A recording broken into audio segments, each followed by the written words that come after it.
Okay, hello.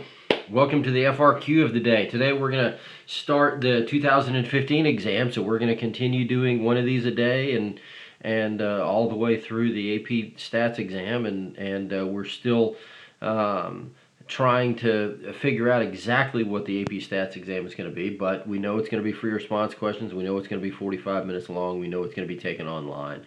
So the best guess right now is going to be like 3 or 4 problems like this. And so today we're going to look at the 2001. So let's look at this one together.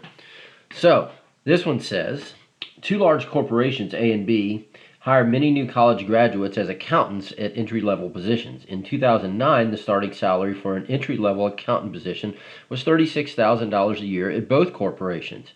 At each corporation, data was collected from 30 employees who were hired in 2009 as entry-level accountants and were still employed at the corporation 5 years later. The yearly salaries of the 60 employees in 2014 are summarized in the box plots below. So there's Corporation A's salaries after 5 years and Corporation B's salaries of 5 years, and they both started out at $36,000. Okay.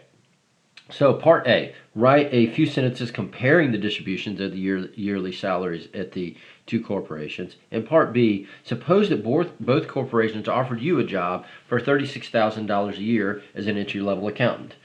Part 1, based on the box plots, give one reason why you would choose to accept the job at Corporation A. And part 2, based on the box plots, give one reason why you might choose to accept the job at Corporation B. So if you want to pause the video now and give that a shot, please do that. Okay, so the first part of this thing is just a standard comparing distribution, which is comparative cussing, just comparing that to that. And so we have to compare their centers, their unusual values, their shape, and their spread using comparative phrases, using greater than, less than, or roughly the same as. And so this is the way I did this. And so for this one, I talked about the centers. The centers for the salaries at the corporations are quite similar, both with medians around 51,000. That's just my rough guess looking at those, looking at the graphs.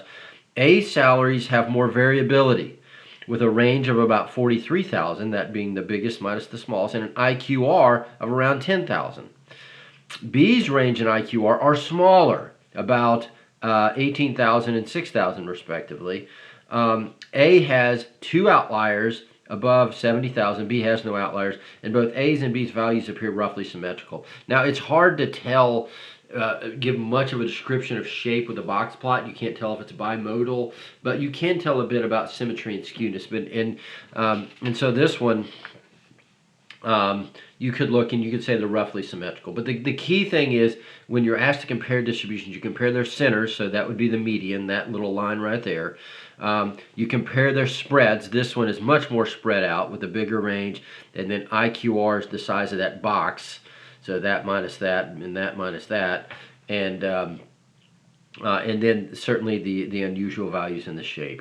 So and so then it says, suppose both offered you a job at $36,000. What would be a reason, to pick A? Well, A offers a higher potential for getting a higher salary, but the downside is it also has the potential for a lower salary. It has more variability, whereas B is more consistent. So there's kind of different ways, in essence, you can word this. So for the part 1, the reason to pick A, what I said was A seems to offer more of a chance to have a higher salary. It has some values above 60,000, while B has none that high. And so the rubric very clearly says you had to make reference to the box plot. You had to say something about the box plot and then say why that means it's more likely for you to take that job. And so in this case, I just said, well, it has some values above 60,000, and so therefore it has the higher possible salary. So you had to say those two things. All right, you had to make reference to the box plot, and then you had to, to apply it in essence. And then this would be a reason to pick B. So the reason to pick B, what I said was B has all of its values greater than 40,000, while A has at least one value below 40,000. B seems a pretty sure bet that you'll be making more than $40,000 after 5 years, but A does not seem to guarantee that. So once again, I made reference to the box plot up here, and then I stated why that gives, why that gives me an advantage there. So there you go. That's your FRQ of the day. Thanks for stopping by. Look forward to chatting with you guys again tomorrow, and hope you all have a wonderful day.